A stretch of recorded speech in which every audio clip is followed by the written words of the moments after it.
ہمارے ہاں یونیورسٹی بنی تو اتفاق سے جو ہے وہ ہمارے جو اس وقت قائد بنے شعبے کے ڈاکٹر اے بی اشرف صاحب جو اس وقت انقرہ میں ہوتے ہیں اور پچھلے سمجھیں 40 برس سے وہ وہاں پہ رہائش پذیر ہیں، وہ وہاں پہ پاکستان چیئر پہ گئے اور پھر وہ واپس نہیں آئے اور وہیں کے وہ ہو رہے، تو وہ ایک روشن خیال اور لبرل ترقی پسند آدمی تھے۔ انہوں نے شعبے کی ایک جو سمجھیں خطوط، وہ جو استوار جن پہ شعبہ ہوا، وہ خطوط بالکل جدید تھے اور تخلیقی ادب کی پڑھت، تخلیقی ادب پر، کنٹمپریری ادب پر تحقیق، عصری ادب کے مسائل اور اس طرح کی چیزیں جو ہیں وہ ہمارے شعبے نے جو ہے وہ اپنے سامنے رکھی۔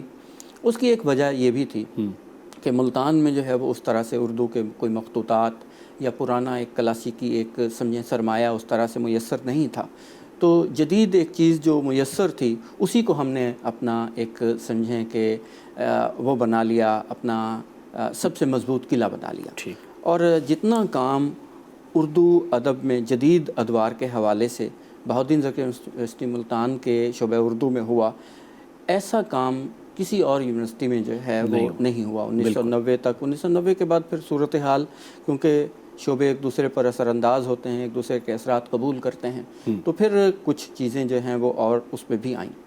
اب یہ تو ایک پہلو ہے کہ ہمارے شعبے میں آپ نے دیکھا کہ بھی ہم نے ڈیریڈا پہ کام کرایا، ہم نے فوکو پہ کام کرایا، ہم نے بالکل نئے جو ہم عصر موضوعات ہیں ان پر کام کرایا، ہم نے منٹو پر کام کرایا۔ ہمارے نصاب میں اس وقت جب فیض صاحب جلا وطن تھے تو فیض صاحب جو ہیں وہ نصاب کا حصہ تھے، راشد نصاب کا حصہ تھے، غلام عباس نصاب کا حصہ تھے، تو گویا ایک ہمارا جو طالب علم تھا وہ اپنے عصری مسائل سے، اپنے عصری ادب کے ذریعے جڑا ہوا تھا اور اس پر وہ لکھ رہا تھا، کام کر رہا تھا، بہت ساری چیزیں نئی جو ہیں وہ اس طرح سامنے آئیں۔ پھر کچھ اور بزرگوں کا فیض ہمیں پہنچا، جن میں پروفیسر خلیل صدیقی صاحب جنہوں نے لسانیات کے حوالے سے اہم کام کیا، لسانیات سے بھی ہمارے شعبے کی دلچسپی ان کی رہین منت ہے۔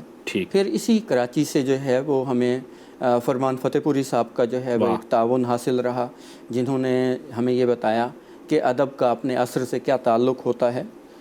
یقینی طور پر وہ ایسے سمجھے، میں سمجھتا ہوں کہ ہمارے بزرگوں میں ایسے آدمی تھے جن کی بیک وقت جو ہے وہ قدیم ادب پر بھی نظر تھی، قدیم ادب پر بھی لکھ رہے تھے اور جدید ادب پر بھی لکھ رہے تھے۔ تو ایسے بزرگوں کی تربیت اور ان کے فیض سے جو ہے وہ ہمارے شعبے میں یہ ایک نئی چیزیں جو آئیں۔ فرمان صاحب نے تو اس شہر کو بھی بہت بالکل نوازا اپنی علم سے، نو ڈاؤٹ، اس میں کوئی شک نہیں۔ دوسری بات جو آپ نے کہی کہ علمی زبوں حالی، تحقیق کی زبوں حالی کی، تو میں سمجھتا ہوں کہ میں ایک استاد ہوں اور مریضانہ رجائیت ہی صحیح، لیکن میں ایک رجائیت پسند آدمی ہوں، اور میں سمجھتا ہوں کہ ہر زوال کے اندر سے نا ایک عروج جو ہے وہ نکلتا ہوا دکھائی دیتا ہے ہمارے ہاں ایسی صورتحال جس کی طرف آپ نے اشارہ کیا۔ مختلف جگہوں پہ جو تحقیق کی صورتحال ہے، ہم 2-3 اس کی وجوہات ہیں۔ ایک تو جامعات جو ہیں وہ 1990 کے بعد بہت ساری کھلی دانشگاہیں بنی اس ملک میں، وہاں جو لوگ گئے ان میں سارے کے سارے جو ہے وہ قابل لوگ نہیں تھے، کچھ اوسط درجے کے تھے، کچھ اوسط درجے سے بھی کم تر درجے کے تھے، تو وہ لوگ جو ہے وہ یہ کوشش کرتے رہے کہ 40 سال پہلے اگر کسی موضوع پہ کسی جگہ کام ہوا ہے تو اسی کے کوئی الفاظ بدل کے تو کوئی کام چلا لیا جائے، کوئی یہ کر لیا جائے۔ اور کچھ اس طرح بھی جو ہمارے ہاں تحقیق کے حوالے سے آپ جو فرما رہے ہیں، اس میں ایک بات یہ ہے کہ جو پرائیویٹ یونیورسٹیاں ہیں جہاں اس وقت ایم فل کا اور اس طرح کا ایک صورتحال جاری ہے، اب ہمارے ہاں یہ ہے کہ 2 برس میں ایک پی ایچ ڈی ڈاکٹر جو ہے وہ 7 ایم فل کے مقالات کی نگرانی کر سکتا ہے اور بیک وقت صرف 5 پی ایچ ڈی کے مقالات کی نگرانی کر سکتا ہے۔ پرائیویٹ سیکٹر میں 250-250 300 طالب علم داخل ہوتے ہیں اور وہاں کالج کے اساتذہ جنہوں نے کبھی زندگی میں، یا ریٹائرڈ اساتذہ جنہوں نے زندگی میں کبھی انٹر کی کلاس بھی نہیں پڑھائی ہوتی، وہ وہاں پہ پڑھاتے ہیں، کلاس روم میں جاتے ہیں، کہتے ہیں چلو بچوں کل شریف پڑھو 7 دفعہ۔ وہ یہ بھول جاتے ہیں یا شعوری طور پر وہ سمجھتے ہیں کہ وہ قبرستان میں بیٹھے ہیں۔ صحیح۔ تو یہ ایک جو صورتحال پیدا ہوئی اور 300 400 طالب علم جب اس طرح سے جو ہے وہ ایک دقیانوسی طریقے سے پڑھ کر آتے ہیں اور طوطا بن کے آتے ہیں اور رٹا لگا کے چیزوں کو آتے ہیں تو اس سے ایک فرق پڑتا ہے، اور وہ ایک زوال جو ہے وہ پورے اس پہ محیط ہو جاتا ہے، معاشرت پر محیط ہو جاتا ہے۔ تو ہمیں ایک توقع رکھنی چاہیے کہ جو ایک مقدار کے اندر سے کبھی تو ایک معیار نکلے گا۔ جی کچھ جو ہے وہ ہمارے اوپر HEC کے کچھ قوانین کا بھی جبر ہے، ٹھیک، اس کی وجہ سے بھی مثلاً یہ کہ اب کہا جاتا ہے کہ اگر PhD کا ایک طالب علم ہے تو وہ ایک مقالہ چھپوائے ایسے رسالے میں جو HEC کا منظور شدہ ہے۔ اب وہاں پہ جو سمجھیں مقالات چھپتے ہیں جی انہیں شاید وہی مقالہ نگار بھی نہیں پڑھتا جس نے وہ لکھا ہوتا ہے۔ صحیح، اور آپ دیکھیں آپ ماشاءاللہ پڑھے لکھے آدمی ہیں، جی آپ کی نظر سے کتنے HEC کے منظور شدہ رسائل اور جرائد گزرے ہیں، تو ایک ایسی صورتحال ہے ہمارے ہاں۔ صحیح، اس کا میں سمجھتا ہوں کہ تحقیق سے زیادہ ہماری تنقید کی دنیا کو نقصان پہنچا ہے۔ یہاں میں روکنا چاہوں گا کیونکہ تنقید کی دنیا جو ہے اس پر میں نے آپ سے کچھ پوچھنا بھی ہے، جی جی بالکل، لیکن میں چاہتا ہوں آپ ہمارے ڈھابے میں آئے ہیں تو آپ بات مکمل کریں، پھر آپ سے ہم چائے کا آرڈر لیں گے۔ جی جی اچھا، اب یہ ہے کہ دیکھیں تنقید کبھی بھی ہمارے ہاں فرض کریں کہ آپ 1950 سے دیکھیں، جی 1950 سے لے کر تو 2000 تک آپ آ جائیں، 2010 تک آ جائیں، دو آدمی تنقید کی دنیا سے باہر تنقید کی دنیا میں ایسے دکھائی دیتے ہیں جن کا تعلق جو درس و تدریس سے نہیں ہے۔ ٹھیک ہے، ایک وزیر اعلیٰ تھے، ٹھیک ہے، اور ایک ان کے مقلد جو سمجھیں کہ بھی ایک جو کچھ وزیر اعلیٰ صاحب لکھتے تھے اسی کو جو ہے وہ آگے جو ہے وہ ایک بیان کر دیتے تھے، اور سارا یہ وہ انور سدید صاحب جو ہے وہ کسی نے طنزاً بھی کہا کہ اگر جست کا لفظ جو ہے وہ ایک دفعہ آغا صاحب استعمال کرتے ہیں تو انور سدید صاحب 7 دفعہ جست لگا لیتے ہیں۔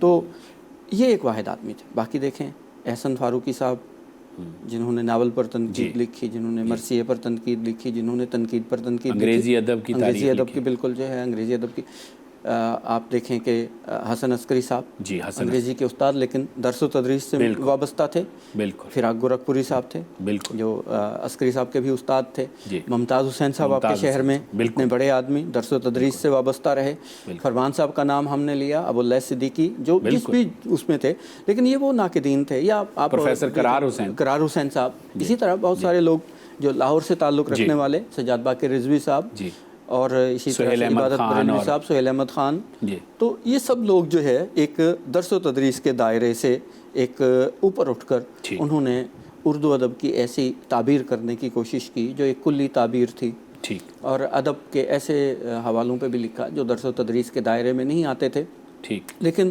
ایک رہا سلسلہ اس طرح کہ درس و تدریس سے منسلک لوگ جو تھے وہ تنقید میں ہوا کرتے تھے۔ اچھا یہاں ذرا سا ایک وقفہ لیتے ہیں، آپ چائے کیسی لیں گے تاکہ میں پھر چاہتا ہوں بیچ میں ہم دخل اندازی نہ کریں۔ بالکل، چائے کڑوی ہو، کم دودھ والی ہو، ٹھیک ہے بھائی، ذرا کڑک والی، اور میٹھا برابر رکھنا، میٹھا برابر، پانی تھوڑا سا جو ہے پانی، بھائی پانی بھی پلوائیے گلاس میں، گلاس میں بالکل ٹھیک ہے۔ تو ڈاکٹر صاحب یہ گفتگو کو ہم یہیں سے شروع کریں گے، ایک وقفہ چھوٹا سا لیتے ہیں اور واپس آ کے ناظرین گفتگو کے سلسلے کو یہیں سے شروع کرتے ہیں۔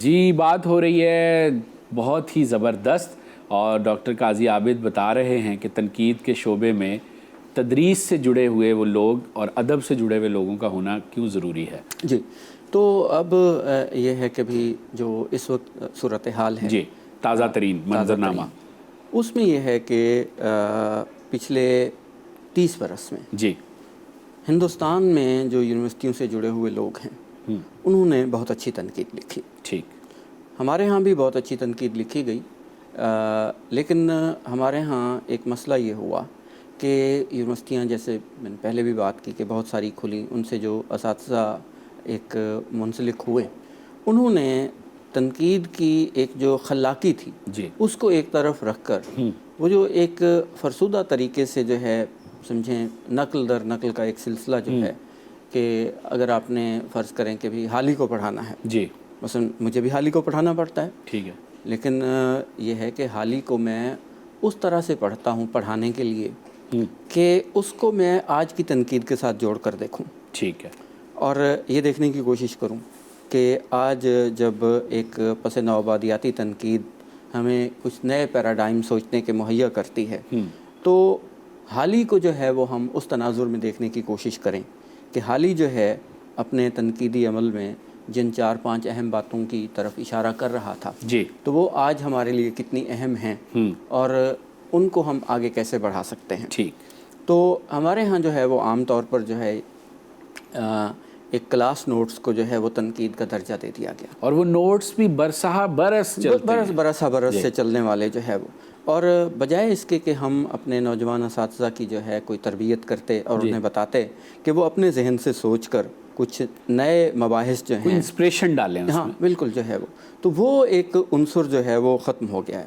اب آپ یہ دیکھیں کہ آپ کراچی سے شروع ہوں, جی آپ لاہور تک چلے جائیں, آپ پشاور تک چلے جائیں, آپ کو ان درسگاہوں میں 5 نقاد بھی نہیں ملیں گے. بالکل ایسے ہی. اور اگر آپ جو ہے وہ 1980 کے عرصے کو دیکھیں تو یونیورسٹیاں کم ہیں, نقاد زیادہ ہیں, بہت زیادہ ہیں. اور جو بھی نقاد ہے وہ اپنی جگہ پر ایک منفرد انداز میں کام کر رہا ہے. سہیل احمد خان جو لکھ رہے ہیں وہ سجاد باقر رضوی صاحب سے مختلف ہے. ٹھیک. قرار صاحب جو لکھ رہے ہیں وہ فرمان صاحب سے مختلف ہے. بالکل ٹھیک. ابواللیث صدیقی جو لکھ رہے ہیں وہ دیگر لکھنے والوں سے ایک مختلف انداز کا حامل ہے. ہمارے ہاں اب یہ ہے کہ کچھ سہل پسندی اور کچھ مغرب سے جو نظریات 1980 کے بعد ہمارے پاس آئے ان کی تکرار نے ایک ہمارے نقاد کو فرسودہ کر دیا. ہمارے نقاد نے یہ غور نہیں کیا کہ کیا ساختیات جو ہے وہ اس کے اپنے ادبی متون کو سمجھنے میں اس کی معاونت کر سکے گی یا نہیں کر سکے گی. دوسرا یہ ہے کہ ہم یہ سمجھیں, میں آپ کو ایک ذاتی تجربہ بتاتا ہوں کہ جب میں پوسٹ ڈاک کر رہا تھا ہائیڈلبرگ میں تو وہاں ایک سیمینار ہوا اقبال پر. ٹھیک. میں نے اقبال کی ایک بہت سادہ سی نظم ہے پرندے کی فریاد, ٹھیک ہے, میں نے اس کی پوسٹ کالونیل ایک تعبیر کی. جی. وہ وہاں پہ میں نے پڑھی, 2-4 رسائل میں وہ چھپائی بھی. جب میں واپس آیا تو ملتان میں ایک بہت بڑا ایک ادبی ادارہ تھا, اردو اکیڈمی, اس کے ہفتہ روزہ تنقیدی اجلاس ہوتے تھے. اس میں نے وہ مضمون پڑھا. ٹھیک ہے. جب اس پر گفتگو شروع ہوئی اور 4-5 لوگوں نے اس پر گفتگو کی تو میں نے صاحب صدر سے درخواست کی کہ اس کی کوئی روایت نہیں ہے کہ جو مضمون نگار ہے وہ بولے, لیکن میں آپ سے معذرت خواہ ہو کر ایک بات کہنا چاہتا ہوں کہ میرا یہ مضمون ساختیاتی نہیں ہے جس پر یہ گفتگو کی جا رہی ہے کہ یہ ساختیاتی مضمون ہے. اب یہ بات ہو گئی. اس کے بعد بھی 10-12 لوگوں نے یہی بات کی کہ یہ ساختیاتی مضمون جو ہے. اب جہاں پہ یہ صورتحال ہو تو وہاں پہ ہم یہ سمجھتے ہیں کہ اگر سہیل صاحب جو ہیں وہ 4 دفعہ دال لکھیں گے, 6 دفعہ مدول لکھیں گے, سگنیفائر سگنیفائڈ کی بات کریں گے, ایک آدھ حوالہ لیوی سٹراس کا دیں گے, ایک آدھ حوالہ جو ہے فرڈیننڈ ڈی ساشیور کا دیں گے, تو اس سے مضمون ساختیاتی ہو جائے گا. بھئی جب تلک آپ فن پارے کی مختلف ساختیں, اس کے مرکز, اس کے کوڈز, کنونشنز فن پارے کے اندر سے دریافت نہیں کریں گے تو آپ کا مضمون ساختیاتی نہیں ہوگا. بالکل ٹھیک. یہاں ایک ضمناً سوال آ رہا ہے کہ علامہ اقبال کیا نیتشے سے متاثر تھے؟ دیکھیں, علامہ اقبال جو ہے اس میں کوئی شک نہیں, علامہ اقبال مغرب اور مشرق کے بہت سارے لوگوں سے بیک وقت متاثر تھے. اور نیتشے سے دیکھیں, ایک تو ہمارے ہاں یہ مسئلہ ہے کہ اثر پذیری کا جو ہم مفہوم لیتے ہیں وہ ہے لکیر کا فقیر ہونا. نیتشے کی کئی باتیں, ان کے نیتشے کے فلسفے کی کئی باتیں, اس لیے کہ جس زمانے میں علامہ اقبال یورپ میں پڑھ رہے تھے اس زمانے کا یورپ جو ہے اگر اس کا کوئی فلسفیانہ ضمیر ہے تو وہ نیتشے. واہ واہ کیا بات ہے. تو اس لیے نیتشے سے وہ متاثر تو ہوا, نیچرل ہے. نیتشے سے ایک اثر انہوں نے قبول کیا, لیکن جو فوق البشر کا تصور ہے, لیکن اس کو دیکھیں جس طرح میں ایک مثال آپ کو دیتا ہوں. اسی شہر کے ابھی ہم نے بات کی عسکری صاحب کی. عسکری صاحب کو ایک فرانسیسی سمجھیں مستشرق تھے, انہوں نے خط لکھا, بلکہ وہ مسلمان تھے, مستشرق محمد ارکون. انہوں نے کہا کہ میں کلام مجید میں جو قصے بیان ہوئے ہیں ان کا کوئی ساختیاتی مطالعہ کرنا چاہتا ہوں۔ اچھا، عسکری صاحب نے انہیں لکھا کہ آپ یہ کام نہ کریں، اچھا، اس لیے کہ جو یہ تنقیدی نظریات ہیں جی، وہ بڑا دلچسپ خط ہے عسکری صاحب کا۔ اچھا، تو آپ اس تناظر میں جب ایک چیز کو پرکھیں گے 20 سال کے بعد اگر یہ نظریہ یا یہ ایک پیراڈائم وہاں سے ابسلیٹ ہو گیا تو پھر آپ کیا کریں گے؟ صحیح، تو ایک دائمی اور عدم دائمی کے اس میں تصور میں واہ، اب یہی صورتحال جو ہے دیکھیں، اگر آپ مابعد جدیدیت کی اس بات کو مان لیتے ہیں کہ وہ گرینڈ نیریٹیوز کو توڑتی ہے جی، جیسا کہ توڑتی ہے وہ، جی بالکل، تو اب یہاں پر جب آپ کے مذہبی اعتقادات کو تو ایک طرف رکھیں، جی، جب آپ کے ثقافتی اعتقادات کا بھی رد کرے گی وہ، جی، جیسے مابعد و طبیعات کا ڈیکنسٹرکشن رد کرتی ہے جی، اور مابعد و طبیعات کی مختلف سطحوں کا رد کرتی ہے، تو پھر آپ کے لیے کوئی نہ کوئی اسی طرح کی صورتحال، جیسے وزیر آغا نے تیسری آنکھ دریافت کی دریدہ کی، پھر اسی طرح کی کوئی کیفیت آپ کو، تو میں سمجھتا ہوں کہ علامہ اقبال کے ساتھ بھی یہی مسئلہ تھا۔ صحیح، وہ اس فوق البشر کو کوئی نہ کوئی ایک اسلامی ایک اینگل سے انہوں نے پھر دیکھا، اور پھر ایک اور بات ہے جو ہمارے ہاں بہت کم لوگ جو ہیں وہ اس کا تذکرہ کرتے ہیں، وہ عبد الکریم الجیلی کا تصور ہے فوق البشر کا، اچھا، جو بیک وقت جو ہے وہ انسان کامل کے نام سے ان کی کتاب چھپی، تو وہ اسی طریقے سے جو ہے اچھا، سمجھیں کہ بھئی جو نیٹشے کا ایک سمجھیں فوق البشر کا تصور ہے، اسی طرح عبد الکریم الجیلی کا تصور بشر بھی ہے، اور اس کی کچھ ٹھیک، تو اقبال نے اس کو تھوڑا سا جو ہے اپنے ثقافتی پیراڈائم میں، اپنے مذہبی ابعاد میں جو ہے وہ ایک اس کو متصور کرنے کی کوشش کی، ٹھیک، لیکن ظاہر ہے کہ آپ نے ایک تصور تو لیا، اور اگر آپ کے پاس جو ہے مغرب میں جانے سے پہلے وہ تصور نہیں تھا، اور مغرب جا کر آپ نے جو فلسفہ پڑھا اس کے بعد وہ پیراڈائم آپ کے ہاں آیا ہے، تو پھر اس کا یہ مطلب ہے کہ آپ نیٹشے سے متاثر ہوئے ہیں، لیکن آپ نیٹشے کے معتقد نہیں بنے، آپ نے اس میں اپنے اس کی چیزیں کچھ رکھی۔ بالکل صحیح، بالکل ٹھیک، معتقد ہونا اور متاثر ہونا دو الگ بالکل معنی، اور ہم زندگی میں ہم سب متاثر ہوتے ہیں، بالکل جو ہے بالکل ٹھیک۔ اچھا، آپ کی گفتگو سے ایک سوال اور میرے ذہن میں آیا کہ ہمارے ہاں سوشل سائنسز تو ویسے ہی یتیم تھی معذرت کے ساتھ، پھر مزید اس کے ساتھ ستیلی اولاد والا سلوک ہوتا رہا معاشرے کی طرف سے کہ جب بچہ کچھ نہ کر سکے تو یا تو مدرسے میں ڈال دو یا آرٹس پڑھا دو، لیکن اب بہرحال تبدیلی تو آ رہی ہے، لیکن پھر بھی یہ ایک عرصے تک رویہ روا رکھا گیا۔ تو اس کے اندر سوشل سائنسز کے اندر بھی فلسفہ ایک ایسا موضوع ہے جو کہ آپ کا موضوع بھی ہے، فلسفے کو بالکل چھیڑا چھاڑا نہیں گیا، اور ایسا لگتا ہے کہ ہماری جامعات میں چند ایک کو چھوڑ کے مثالوں کو بالکل صفایا ہے اور خاک اڑتی ہے، تو کیا یہ ہمارے مذہبی اور ثقافتی اعتقاد جو ہے اس کو توڑ سکتا تھا، اس لیے اگنور کیا گیا؟ یہ دیکھیں، اس میں دو تین باتیں ہیں۔ جی، پہلی بات تو یہ ہے کہ آپ خوش بخت ہیں کہ آپ کے شہر میں جو یونیورسٹی ہے جی، اس میں جو فلسفے کا شعبہ ہے جی، وہ اس طرح کا شعبہ شاید اس وقت پاکستان کی کسی یونیورسٹی میں نہیں ہے، اور وہ جو میں مثال کہہ رہا تھا کہ چند ایک کو چھوڑ کے اس سے مراد یہی شعبہ تھا، بالکل بالکل یہ بہت زرخیز ہے۔ زرخیز ہے۔ دوسری بات یہ ہے کہ ایک صاحب ہیں نسیم انصاری، جی، انہوں نے یہ حیات اللہ انصاری کے بھتیجے تھے، اچھا، انہوں نے ایک کتاب لکھی ہے مختار مسعود کی آواز دوست کے جواب میں جواب دوست۔ اچھا، علی گڑھ میں یہ دونوں ایک دوسرے سے 2-3 سال آگے پیچھے تھے، دوست تھے، جی، تو جی بالکل جو ہے، تو انہوں نے اپنی اس کتاب میں ایک جگہ لکھا ہے کہ ہم لوگ جو ہے وہ لیبیا میں یا کسی اور جگہ پہ اکٹھے تھے، مسلمان ڈاکٹر مختلف ملکوں سے تعلق رکھنے والے، تو وہاں یہ بحث چھڑ گئی، کیونکہ وہ نسل تھی جس میں ڈاکٹر بھی سوچنے والے ملتے تھے، اب ڈاکٹر بھی جو ہیں وہ ٹخنوں سے اوپر شلوار باندھنے والے ملتے ہیں، تو انہوں نے کہا کہ جب بات چھڑی تو اکثر لوگوں کی یہ رائے تھی کہ امام غزالی نے ہمیں فلسفہ پڑھنے سے روک دیا۔ اچھا، اب امام غزالی نے جو کتاب لکھی تحفۃ الفلاسفہ، اس کے جواب میں ابن رشد نے کتاب لکھی، بالکل ٹھیک۔ اب بات یہ ہے کہ کوئی ایک قبولیت جو ہے مسلمانوں کے اندر امام غزالی کے افکار کو ہو گئی، اور اس میں جو ہے وہ فلسفہ پڑھنے سے جو ہے یا فلسفے کے متبادل کے طور پر مابعد الطبیعات کو جو ہے اپنی فکر کا حصہ بنانے کی ایک روایت جو ہے اس کی جواب بیانیہ کے طور پر چل پڑی. ٹھیک، بالکل ٹھیک ہو گیا. اب یہ ہے کہ ہمارے ہم ہم یہ سمجھنے لگے کہ فلسفہ ہم پڑھیں گے تو یہ کوئی غیر اسلامی چیز ہوگی یا اسلام کے تضاد کے طور پر.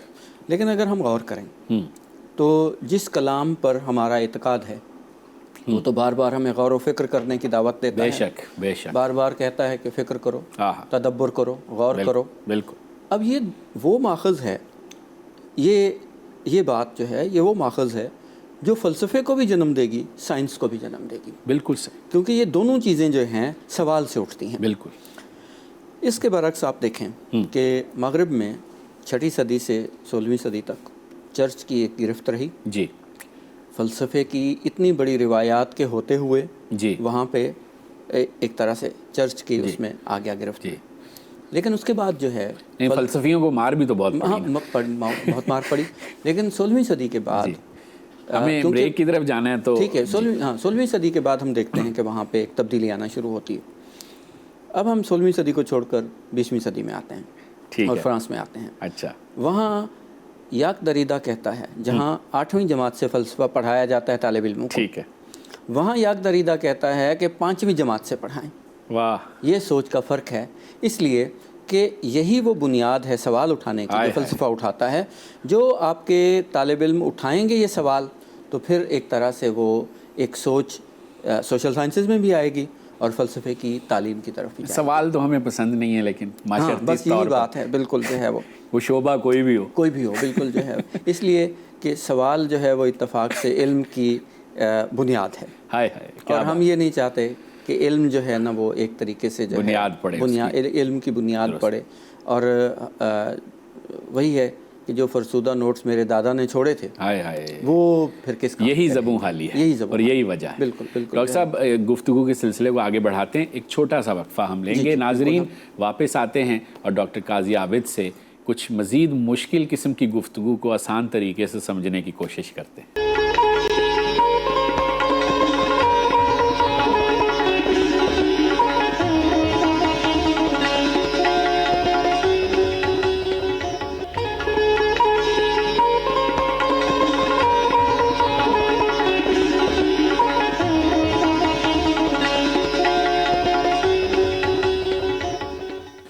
جی تو ڈاکٹر صاحب یہ بتائیں آپ کا پی ایچ ڈی کا تھیسس جو ہے اس کا عنوان کیا تھا؟ دیکھیں جب میں ایم اے کے بعد ایک بے روزگاری کا ایک زمانہ ہم سب دیکھتے ہیں، اسی زمانے میں نے فیصلہ کیا کہ میں پی ایچ ڈی کر لینی چاہیے. اس کو اس عرصے کو جو ہے اس طرح ایک مفید بنایا جائے. ٹھیک ہے. تو 3 موضوعات میرے سامنے تھے. ٹھیک ہے. ایک تو ممتاز حسین صاحب کی رحلت ہوئی تھی. ٹھیک. ایک بڑا آسان موضوع تھا. ہاں. دوسرا یہ تھا کہ بھی فرمان صاحب نے کہا کہ نگار پر کام کر لیں. واہ. اور حکیم محمد سعید صاحب جو ہیں وہ اتنے پیسے دیں گے. اچھا. لیکن پتہ نہیں کوئی ایسا مزاج میرا بھی تھوڑا بہت تھا کہ میں یہ چاہتا تھا کہ میں کوئی ایسا کام کروں جو من پسند ہو. تو ہمارے شہر میں ایک بہت بڑے سمجھیں ماہر اساطیر تھے مرزا ابن حنیف صاحب. تو ان کے ساتھ ایک بڑا سمجھیں تعلق تھا میرا، برخوردار سمجھتے تھے وہ مجھے اور میں ان کو اپنا بزرگ سمجھتا تھا اور ان کے علم اور فضل سے اور ان کی لائبریری سے استفادہ بھی کرتے تھے. تو میں نے پھر اساطیر کے تعلق سے ادب کو دیکھنے کی کوشش کی. تو پہلے یہ طے ہوا کہ پورے یہ ادب کو دیکھا جائے، پھر دیکھا گیا کہ یہ تو بہت پھیلا ہوا کام ہے. کرتے کراتے وہ افسانے تک آ گیا. ٹھیک. تو اردو افسانے میں اساطیری علامات، اور پھر میرا وہ مقالہ چھپا اردو افسانہ اور اساطیر کے عنوان سے جو ہے.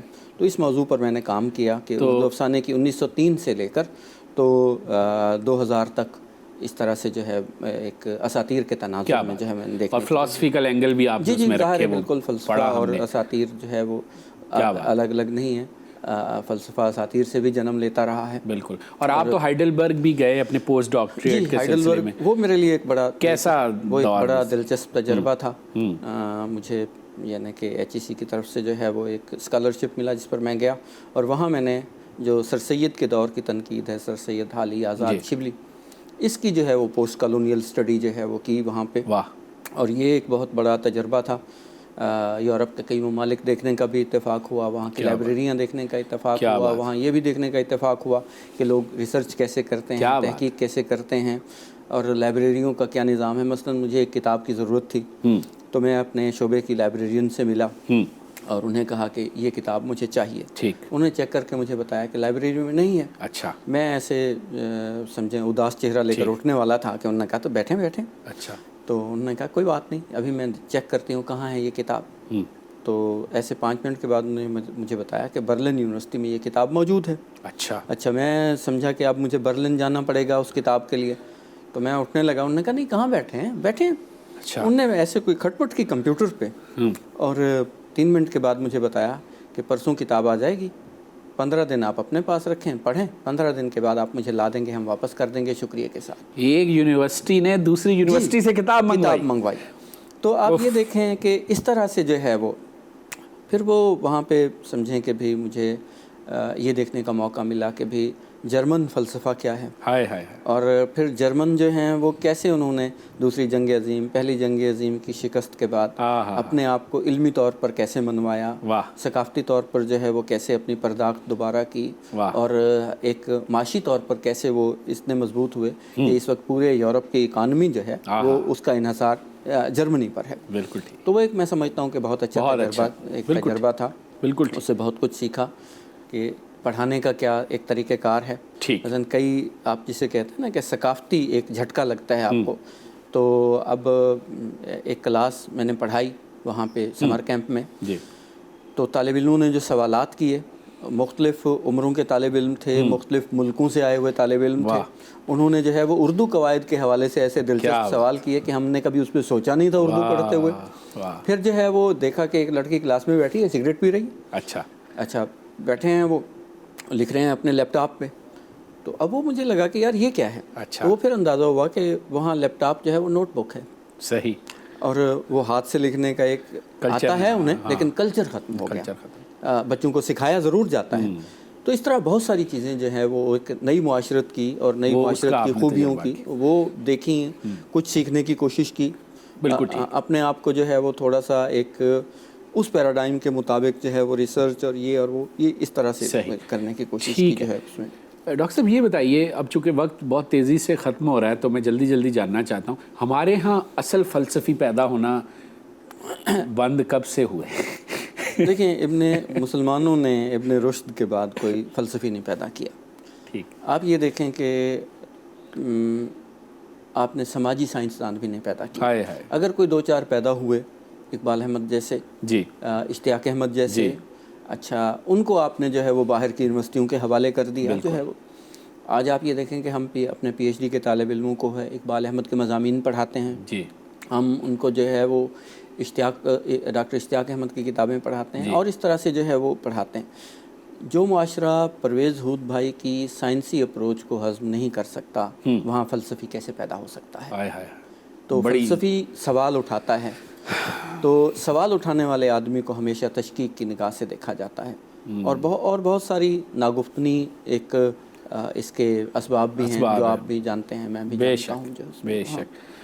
اب اس پر تو میں مزید کیا کہوں, کچھ کہا ہی نہیں جا سکتا. یہ تو ایک میں سمجھتا ہوں ایک تہذیبی دکھ ہے جو ہمیں ملا ہے وراثت میں, بالکل, اور یہ جاری و ساری ہے, یہ غم کا نغمہ. لیکن وہی بات ہے کہ آپ جس شعبے سے تعلق رکھتے ہیں وہاں بھی رجائیت ایک بنیادی قدر ہے, اور میں جس شعبے سے تعلق رکھتا ہوں, استاد کوئی بھی استاد رجائی نقطہ نظر نہیں رکھتا تو پھر اس کو استاد نہیں بننا چاہیے, پھر اس کو کوئی اور کام کرنا چاہیے. بالکل صحیح بات ہے, بالکل ٹھیک. ڈاکٹر صاحب آخر میں آپ سے یہ آخری سوال یہ پوچھنا چاہتا ہوں کہ جب ٹیکنالوجی کا دور ہے, سوشل میڈیا پہ توجہ بڑھ سکتی ہے, ٹائم پاس کرنے کے 138 طریقے آ گئے ہیں, تو ایسے میں ایک سچا طالب علم جو پڑھنا چاہتا ہے, اپنی شعور کے دریچے واہ کرنا چاہتا ہے, کیا کرے؟ دیکھیں جی, وقت گزارنے کے 138 طریقے تو انہوں نے بتائے, لیکن 139واں طریقہ میں اور آپ جانتے ہیں, اور وہ ہم نے اپنے آباء و اجداد سے سیکھا کہ کتاب سے محبت کی جائے. کیا بات. اچھا, میں آج بڑا خوش ہوا ہوں اب مجھے وہ جگہ یاد نہیں ہے کراچی سے گزرتے ہوئے جی، لیکن ایک جگہ میں نے اسٹریٹ لائبریری دیکھی. یہ اس وقت جہاں ہم بیٹھے ہوئے ہیں، جب ہم نیچے اتر کے عمارت سے باہر نکلیں گے تو وہ جگہ سامنے ہے. اچھا، تو اب مجھے یہ یاد آیا ہے کہ جب میں ہائیڈلبرگ میں تھا جی، تو وہاں 8 جگہوں پہ کتابوں کی 2 الماریاں رکھی ہوئی تھیں اور اس پہ لکھا ہوتا تھا کہ ایک کتاب رکھ جائیں، ایک کتاب لے جائیں. کیا بات. میں نے دیکھا ہے وہاں لوگ 2 کتابیں رکھ جاتے تھے، ایک لے جاتے تھے. اور انہیں 8 جگہوں سے میں نے بہت ساری کتابیں پڑھیں. کیا بات. وہاں سے میں کتاب لے جاتا تھا، ایمانداری سے پڑھنے کے بعد وہاں رکھ دیتا تھا. کیا بات. تو 139واں طریقہ یہی ہے کہ آپ سکول سے بچوں کو کتاب کے ساتھ محبت کرنا سکھائیں. بالکل. کئی لوگوں نے شعر لکھے کہ جناب یہ کتابوں سے محبت کی آخری صدی ہے، لیکن میں یہ سمجھتا ہوں کہ ٹھیک ہے کتاب کی نوعیت بدل جائے، یہ بدل جائے، لیکن بنیادی طور پر کتاب جو ہے وہ ایک علم کا ایک حوالہ ہے. ٹھیک. اور علم جو ہے وہ اس معاشرے سے کبھی ختم نہیں ہو سکتا. بالکل ٹھیک. کتاب کی صورت بدلتی رہے گی. آپ نے ہمارے سامنے نہیں بدلی. جی. جو مخطوطات ہوتے تھے، جی، جو صرف کچھ خاص افراد کو میسر آتے تھے، جی، جو ایک کتابت کرتے تھے لوگ، تو وہ کتابیں 50 کی سمجھیں وہ ہو جاتی ہوں گی کتابت، مختلف لائبریری میں پہنچ جاتی ہوں گی. لیکن آپ دیکھیں چھاپہ خانہ کی ایک اس کے بعد دریافت کے بعد وہ کتاب ہزاروں کی تعداد میں چھپنے لگی. تو ایک طرح سے اگر کتاب کی نوعیت بدلے گی، جی، کیونکہ ہم نے جن چیزوں کے ساتھ زندگی آغاز کی ان چیزوں سے ہمیں محبت ہے، بالکل ان میں کتاب ہے. تو کتاب کی نئی شکل، نئی نسل خود بخود نکال لے گی، اس لیے کہ کتاب کا بنیاد، جو کتاب کی بنیاد ہے وہ علم ہے، وہ ادب ہے، وہ لٹریچر ہے. یہ ایک ایسی دائمی چیزیں ہیں جن کا انسانی دماغ، انسانی ذہن اور انسانی دل کے ساتھ گہرا تعلق ہے. کیا بات. اور یہ کبھی ختم نہیں ہوگا. کیا بات ہے. ڈاکٹر صاحب آپ سے گفتگو کر کے بڑی امید ملی ہے، تقویت ملی ہے، اور میں اپنی پوری ٹیم کی طرف سے آپ کا شکریہ ادا کرنا چاہتا ہوں کہ کراچی میں آپ عالمی اردو کانفرنس کے سلسلے میں آئے اور ہمیں اپنا قیمتی وقت میں سے کچھ وقت دیا، ہمارے لیے سون حلوہ بھی لائے. تو میں سمجھتا ہوں کہ یہ بڑا ہماری بڑی کمائی ہے. اور زندگی کے کسی موڑ پر، اسکرین پر بھی اور بغیر اسکرین کے بھی، آپ سے یہ مکالمے کا سلسلہ بطور طالب علم میں جاری رکھوں گا. آپ سے اجازت. میں خود طالب علم ہوں اور آپ سے جو ہے یہ مکالمہ جو ہے یہ ایک جاری رہے گا، اور میں مکالمے کا قائل ہوں. کیا بات. جس دن مکالمہ ہماری زندگی سے نکل گیا تو بس پھر اس کے بعد ہماری زندگی کا ایک خاتمہ ہو جائے گا. بے شک. میں آپ کے چینل کا ممنون ہوں کہ آپ نے مجھے موقع دیا. اور یہ دیکھیں، یہ مکالمے کا سلسلہ ہوتا ہے، اس سے تو ذہن کے دریچے کھلتے ہیں. میں نے بھی آپ سے بہت ساری باتیں سیکھی. ان چیزوں سے جو ہے یہ سیکھنے کا عمل مکالمے سے ہوتا ہے، سوال سے ہوتا ہے. تو میں آپ کا بہت ممنون ہوں. بہت شکریہ ڈاکٹر صاحب. اور ناظرین آپ کا بھی بہت شکریہ. امید کرتے ہیں کہ آج کی یہ گفتگو آپ کو اچھی لگی ہوگی.